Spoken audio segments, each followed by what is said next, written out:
तो क्वेश्चन दिया है तुम्हें,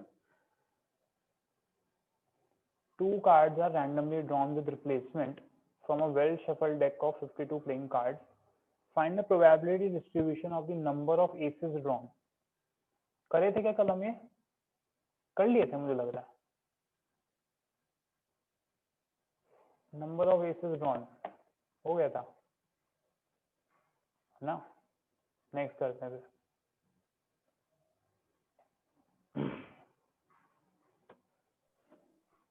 ये करते हैं अभी. Next, a fair die is thrown. Let x denote the number of factors of the number on the upper face. Random variable x क्या डिनोट कर रहा है? Number of factors of the number on the upper face. पहली बात तो ये बताओ, dice में कितने? 1 2 3 4 5 6, यही 6 आते हैं. अगर सबके फैक्टर्स देखें, इसके फैक्टर कितने आएंगे? 1. इसके फैक्टर 2 आते हैं, 1 और 2. ये भी प्राइम नंबर है, इसके भी 2 ही फैक्टर आएंगे. इसके 3 फैक्टर आएंगे, 1 2 4. प्राइम नंबर 2 फैक्टर, इसके 4. तो x क्या बता रहा है बेटा? Number of factors on the number on the upper face. तो क्या क्या वैल्यूज हो सकती हैं x की? 1 2 3 और 4. बताओ, ये चीज समझ में आती है सबको?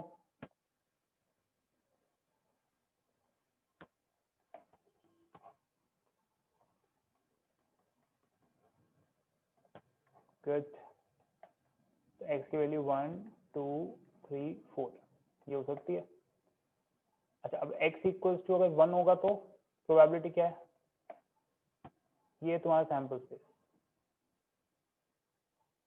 तो व्हेन x इक्वल्स टू 1, तो probability of random variable taking value 1, upper face मतलब बेटा डाइस रोल करेगा तो जो चीज ऊपर दिख रही है वो अपर फेस होता है.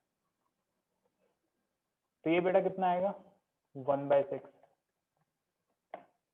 x की वैल्यू 2, उसकी प्रोबेबिलिटी क्या आएगी? जल्दी बताओ. Number of factors of the upper face being 2, उसकी प्रोबेबिलिटी क्या आएगी? Boys and girls please. Very good शायू. 3/6. 3 का 1/6. Very good. 4 का वेरी गुड 1/6. तो ये आ गया प्रोबेबिलिटी डिस्ट्रीब्यूशन.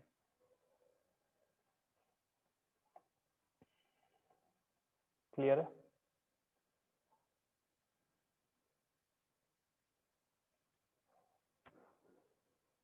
ओके, मिटा दें? नीचे भी दिखाई है.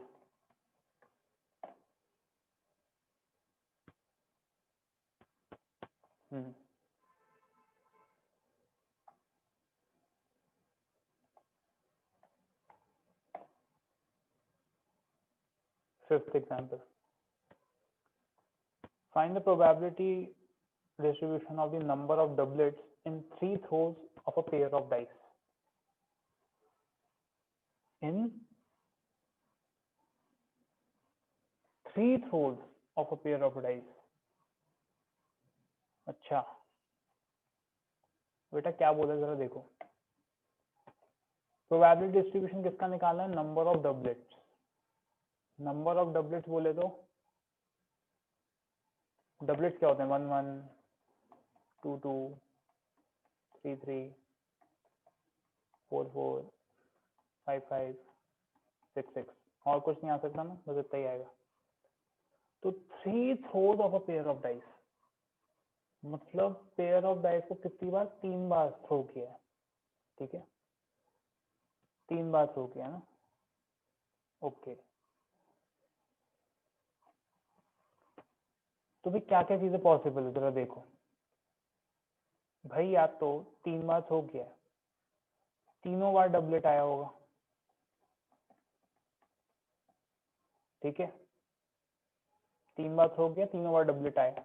कौन से डबलेट आए वो अलग बात है. डबलेट आए, एक हो सकता है कि 3 में से 2 बार आया होगा डबलेट, या 3 में से 1 बार डबलेट आया होगा. या 3 में से 0 टाइम्स आएगा। तो जो रैंडम वेरिएबल है नंबर ऑफ डबलेट्स एक्स, इसकी वैल्यू क्या क्या हो सकती है? 0 1 2 3। बोलो बेटा, ये समझ में आती है बात? नहीं?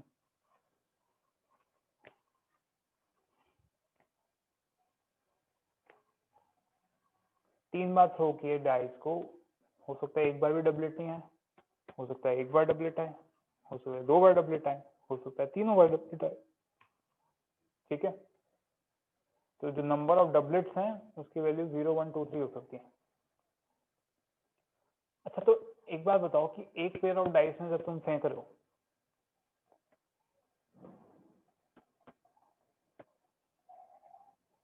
आवाज बढ़ाओ ना सर। अभी ठीक है? अभी ठीक है?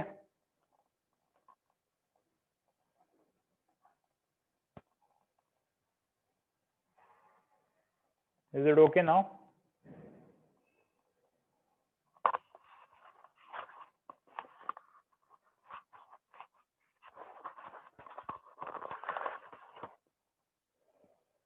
ओके, तो भैया एक्स या तो 0 होगा, या 1 होगा, या 2 होगा, या 3 होगा। तो x इक्वल टू 0 का मतलब क्या हुआ? एक बार भी डबलेट नहीं आया। बेटा डबलेट आने की प्रोबेबिलिटी क्या होगी, पहले तो ये बताओ मुझे। अगर एक पेयर ऑफ डाइस थ्रो किया गया है तो डबलेट आने की प्रोबेबिलिटी क्या है? कौन बताएगा फटाफट? डबलेट आने की प्रोबेबिलिटी क्या होगी? 1/6। Very good.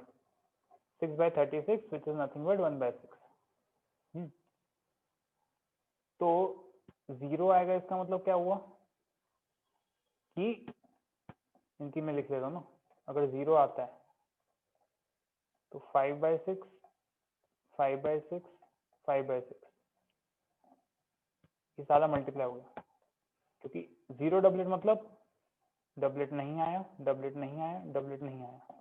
डबलेट आने की प्रोबेबिलिटी 1/6 है, तो डबलेट नहीं आने की प्रोबेबिलिटी 5/6 होगा ऑटोमेटिकली। अच्छा, 3 में से एक बार डबलेट आया, उसकी क्या होगी प्रोबेबिलिटी? 3C1 3C1, 3 में से एक चूज कर लिए और उस एक में डबलेट आने की प्रोबेबिलिटी 1/6 इनटू 2 केसेस में डबलेट नहीं आएगा, तो 5/6 इंटू 5/6। ये बात समझ में आती है? 3 में से कोई एक केस चूज किया, उसमें प्रोबेबिलिटी आई 1/6 डबलेट आने की, और बाकी दोनों केस में डबलेट नहीं आने की प्रोबेबिलिटी मल्टीप्लाई होगी। ये मत सोचो कि सिर्फ डबलेट, 3 में से एक बार डबलेट आने की प्रोबेबिलिटी 3C1 इंटू 1/6। नो, आपको ये भी तो इंश्योर करना पड़ेगा कि बाकी दो में कहीं डबलेट ना आ जाए। तो 5/6 5/6, क्योंकि केस बना रहे हो। ऐसे ही 3 में से 2 में क्या करोगे? 3C2, 3 केसेस में से 2 केस चूज कर लो, उसमें डबलेट आने की प्रोबेबिलिटी 1/6 इंटू 1/6, और किसी एक केस में डबलेट नहीं आएगा तो बचा हुआ जो भी केस है उसमें डबलेट नहीं आएगा, 5/6।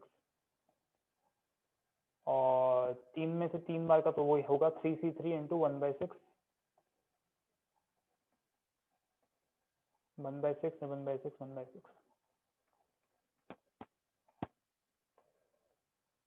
ठीक है, तो मैं इनका आंसर से लिखने स्टार्ट कर दूं। 0 वाले का कितना आ रहा है? 5/6 इंटू 5/6 इंटू 5/6, तो 5/6 का क्यूब। 1 का क्या है? 3C1 इंटू 1/6 इंटू 5/6 इंटू 5/6, तो ये 3C1 क्या हुआ? 3/6, तो 3/6 है ना। ठीक है, जब मैं सारे न्यूमरेटर मल्टीप्लाई कर दूं, 25 3 75, ऐसे हो रहा है। सॉल्व कर लेना है। हाफ इंटू 5/6 का स्क्वायर। 3 में से 2 का क्या है? 3C2 इंटू 1/6, ये इसका कितना आएगा? 1/2 इंटू 5/6 का स्क्वायर। सॉल्व कर लेना, वो तो आगे क्या है। और 3 का क्या आएगा? 1/6 का क्यूब। बोलो बच्चों, ये समझ में आते सब लोगों को?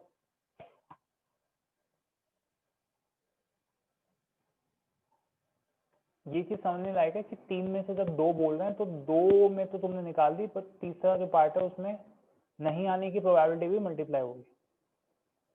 है ना, क्योंकि अगर तुमने दो में 1/6 जैसे इधर 1/6 कर दिया, 3 में से 2 केस लेके 1/6 इज द प्रोबेबिलिटी कि डबलेट आएगा, तो लास्ट वाले केस में ये इंश्योर करना पड़ेगा कि डबलेट नहीं आए, तभी तो 3 में से 2 ही होगा ना केस, मतलब 3 में से 3 वाला केस भी आ जाएगा। Does this make sense? Clear होता है आप लोगों को?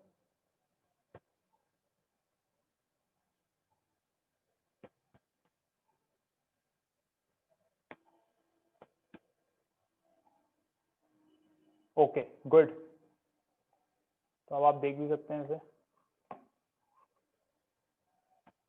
इन्होंने भी वैसे ही किया हुआ।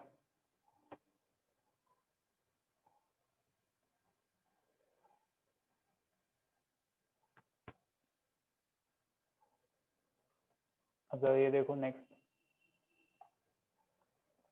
तो प्रोबेबिलिटी डिस्ट्रीब्यूशन दिया हुआ है, आपसे पूछा गया है फाइंड के निकालो। तो पहली बात तो अपने को पता है, क्या पता है, summation probability x equal to xi,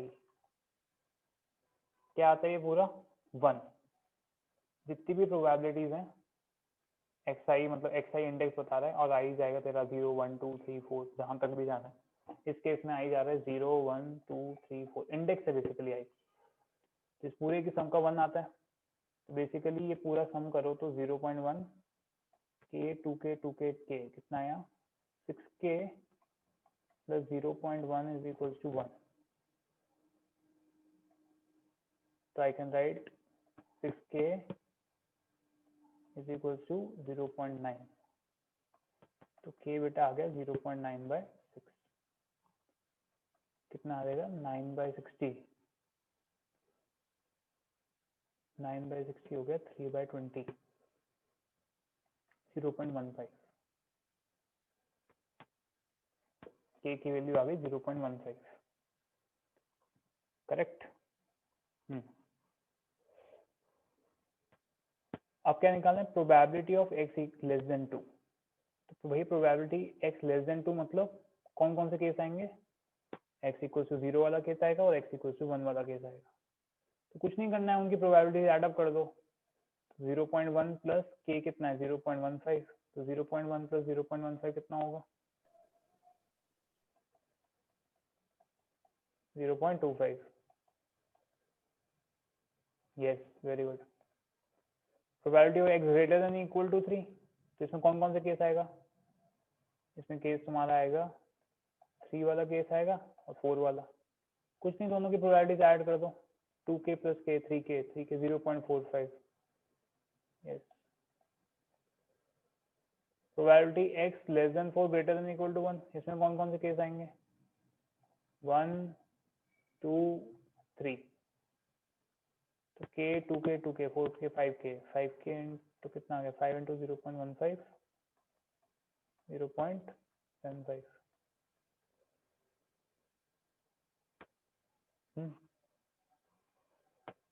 अब ये क्या दिया है F2, बेटा कैपिटल F2 क्या होता था, याद है किसी को, कैपिटल F हम किसके लिए यूज करते हैं, स्मॉल fx यूज करते हैं हम PMF के लिए, कैपिटल fx यूज करते हैं हम CDF के लिए, क्यूमुलेटिव डिस्ट्रीब्यूटिव फंक्शन। तो कैपिटल F ऑफ 2 का मतलब क्या हुआ कि x less than equal to 2 की सारी प्रोबेबिलिटीज ऐड अप करनी है,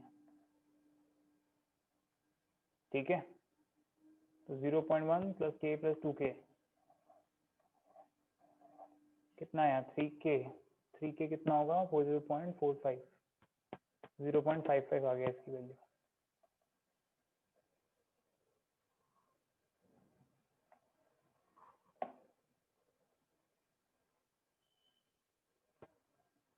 देखो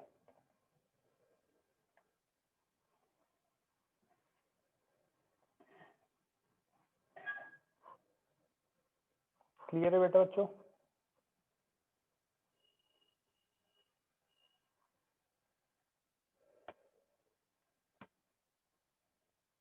शिवानी शुभम श्वेता सोहम सृष्टि अनुज अपूर्वा, अनिकेत, हर्षल, ऋषिकेश, और कौन है?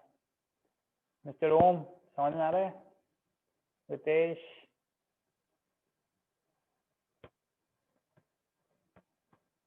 नीचे कौन है? वरुण,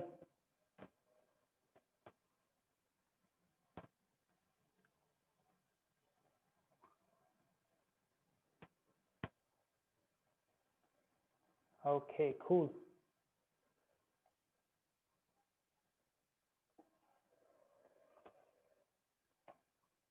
सो प्रोबेबिलिटी डिस्ट्रीब्यूशन अब आप लोग बना लेंगे। कोई बहुत खतरनाक प्रोबेबिलिटीज नहीं है, आसान ही है। ओके, तो नेक्स्ट टॉपिक आता है आपका expected value and variance. Variance पता है किसी को क्या होता है?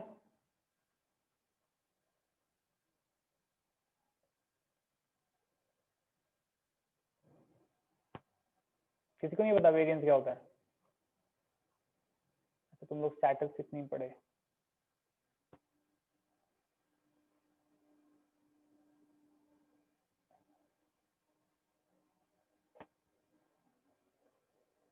ओके, आपकी आपकी साइलेंस नहीं, जवाब दे दिया। कोई बात नहीं, अभी ये पढ़ लोगे तो स्टैटिस्टिक्स खत्म, स्टैटिस्टिक्स में कुछ बचेगा ही नहीं। ठीक है, तो एक्चुअली स्टैटिस्टिक्स में मीन मीडियन मोड तो पता ही होगा तुम लोगों को, राइट? ये तो पता ही है ना, मीन क्या होता है, मीडियन क्या होता है, मोड क्या होता है। हाँ सर, पढ़ा था, पता नहीं कितने साल हो गए। हाँ, याद तो आ रहा है कहीं, ऐसा सुना सुना सा तो लग रहा है। मीन, बेटा मीन का मतलब ये नहीं होता खड़ूस, ये वो वाला मीन नहीं है। ये मीन है अरिथमेटिक मीन वाला ना, मीन एवरेज वाला मीन है ये मीन। हाँ सर, याद है। हाँ, स्कूल में छोटे बच्चों को मैं ऐसी ही करती थी, उन लोगों को। ये वो वाला मीन नहीं है ना बेटा, क्वालिटी नहीं है, एवरेज वाला है। छोटे भाइयों को, छोटे भाई बहनों को। तो इन दिस सेक्शन, तो जो भी है, या तो एक्सपेक्टेड वैल्यू, मीन और variance. Expected value, mean, variance, standard deviation, ये कुछ 3-4 चीजें हैं, ये हम पढ़ लेते हैं। मीन तो वही चीज है, मिडिल वैल्यू। अच्छा, एक्सपेक्टेड वैल्यू क्या होती है? एक रैंडम वेरिएबल की expected value is denoted by mu. और वो क्या होता है? ये होता है फॉर्मूला उसका, ये याद कर लेना आप लोगों को, नोट्स में भी जाना चाहिए। Summation i is equal to 1 xi into p i. इसको एक्सपैंड करोगे तो क्या आएगा? समेशन देखे हो ना तुम लोग, सीक्वेंस एंड सीरीज में देखा है, स्टैटिस्टिक्स में भी देखा था। इसमें क्या करते हैं? वैल्यू डालते हैं ना, x1 p1, फिर x2 p2, x3 p3, xn pn तक जाएंगे। This is expected value of random variable x।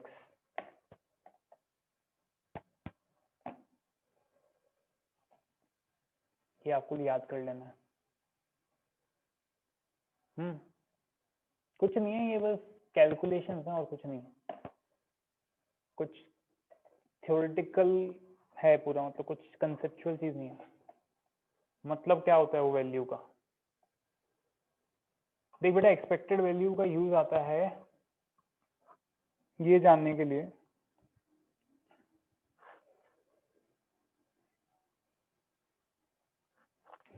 क्या जानने के लिए? एक्सपेक्टेड वैल्यू का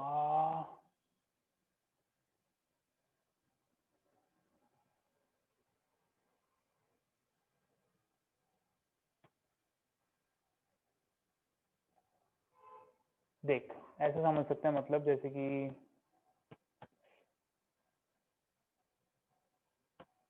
एक बंदा है, चोर है, चोर,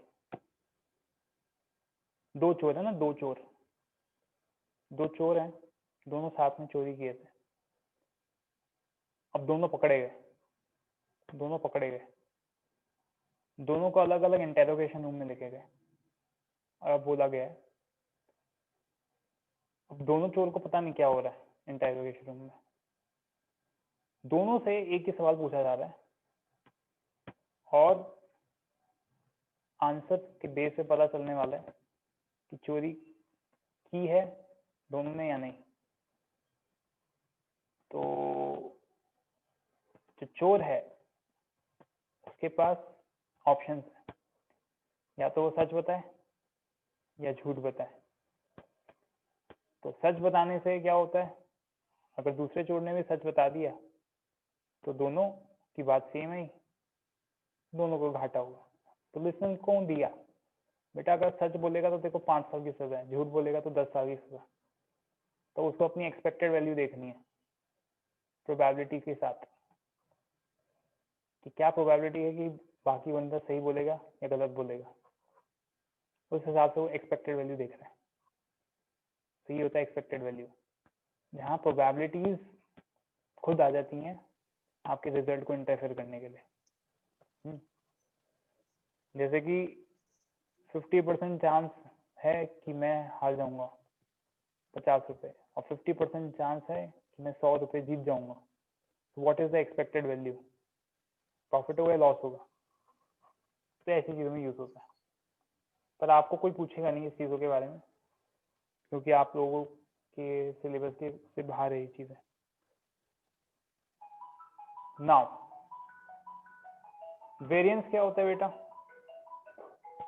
वेरिएंस का फॉर्मूला होता है ये summation i is equal to 1 से n xi माइनस म्यू का स्क्वायर इंटू पी आई।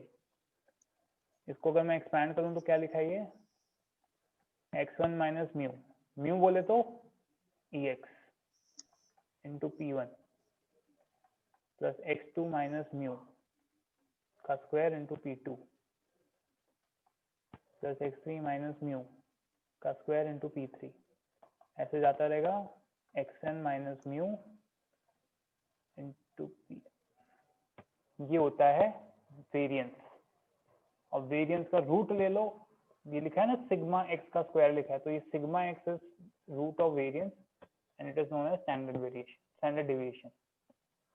तो ये फॉर्मूले आपने याद करना है बस, और कुछ नहीं, ज्यादा दिमाग लगाने की जरूरत नहीं है। ज्यादा दिमाग लगाने की जरूरत नहीं है।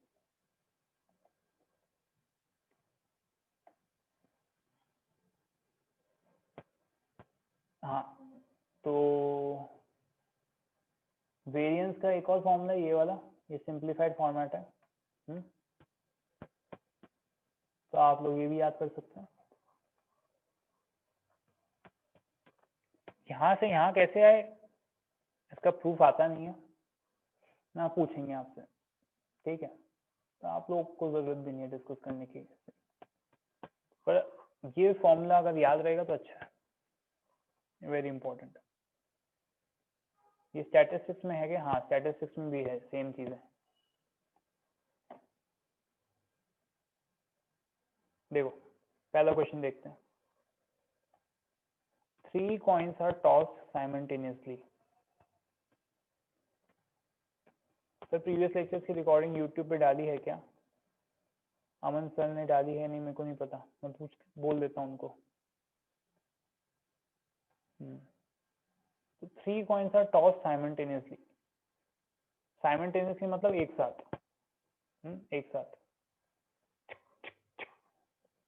नहीं, ये भी 3 थे ऐसे ना, तीनों एक साथ। x is the number of heads, find expected value and variance of x। तो ये 3 कॉइन टॉस किए हैं, तो x is number of heads। First of all make probability distribution. Probability distribution तो अभी भी आपको बनाना ही पड़ेगा, उससे आप बच के नहीं जा सकते हैं। तो भाई हेड कितने आ सकते हैं, या तो 0 हेड आएंगे, या 1 हेड आएगा, या 2 हेड आएगा, या 3 हेड आएगा। करेक्ट, 3 हेड आएगा। 0 हेड आने की प्रोबेबिलिटी ये आउटकम लिख के दे देता हूँ मैं तुम्हें।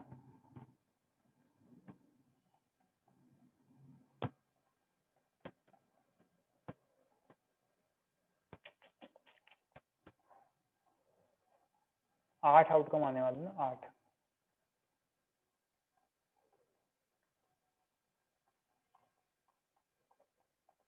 Oops, battery low.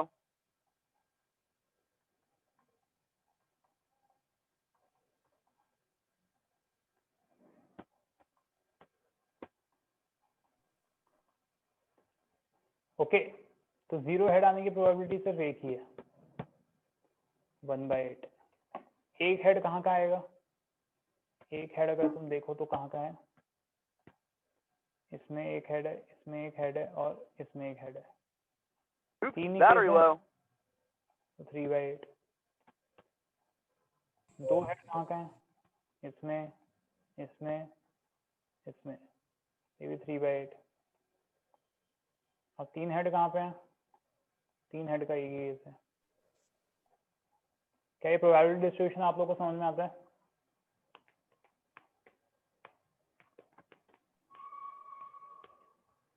गुड। अब जब मेरे को निकालनी है एक्सपेक्टेड वैल्यू निकालनी है, Battery low. तो एक्सपेक्टेड वैल्यू निकालनी है तो वो कैसे निकलेगी बेटा? एक्सपेक्टेड वैल्यू का फॉर्मूला तुम देखो तो क्या है? सॉरी, xi इंटू पी आई, xi इंटू पी आई। तो बेटा तुम्हारा xi क्या है? xi है तुम्हारे ये, these are your xis। Oops, battery low. और ये हैं तुम्हारी पी आईज। तो इनको सॉल्व करके देखेंगे तो क्या आएगा? 0 into 1/8, 0 into 1/8 plus 1 into 3/8 plus 2 into 3/8 plus 3 into 1/8। This will give you expected value. Oops, battery low. तो कितना आएगा? 0 प्लस 3/8 प्लस 6/8 प्लस 3/8। कितना आया? 3/8 प्लस 3/8 6/8, 6/8 प्लस 6/8 12/8। तो 12/8 बोले तो कितना आया? 3/2। ये आगे तुम्हारी एक्सपेक्टेड वैल्यू।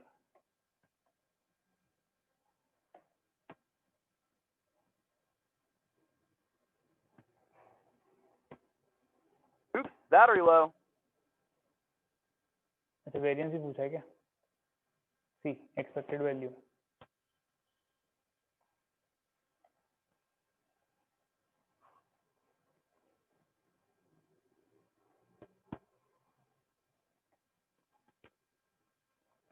अच्छा, वेरिएंस पूछा तो वेरिएंस भी निकाल लो। वेरिएंस निकालने के लिए क्या करना है? Oops, battery low. ये वाला फॉर्मूला यूज करने का है वेरिएंस निकालने के लिए। अभी तुम्हें EX की वैल्यू मिल गई। EX की वैल्यू कितनी आई? 12/8। और EX स्क्वायर निकाल लो। EX स्क्वायर क्या है? EX square is xi square into p आई। तो सेम चीज है।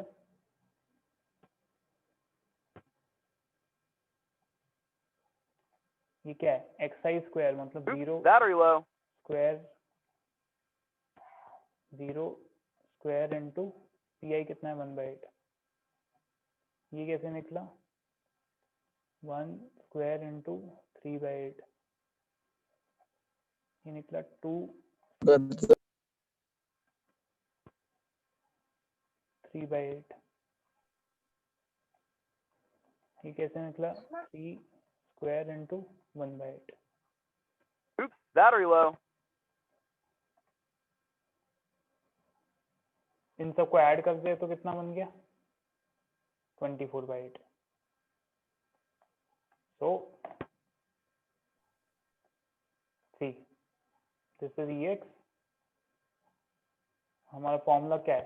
EX square. तो EX स्क्वायर आ गया 24/8 माइनस एक्सपेक्टेड वैल्यू का स्क्वायर, तो 1.5 जो यहाँ आएगा उसका स्क्वायर। Oops, battery low. पूरा सॉल्व किया तो आया बेटा 0.75।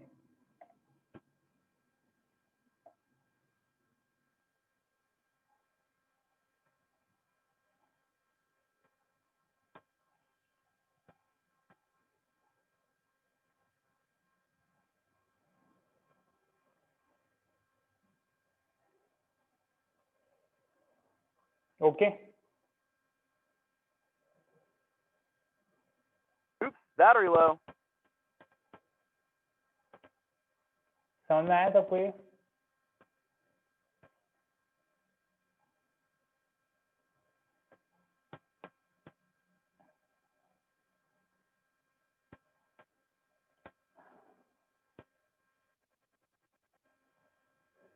अरे मेरे ब्लूटूथ हेडफोन के आवाज खत्म हो गई, क्लास खत्म ही हो गई अभी।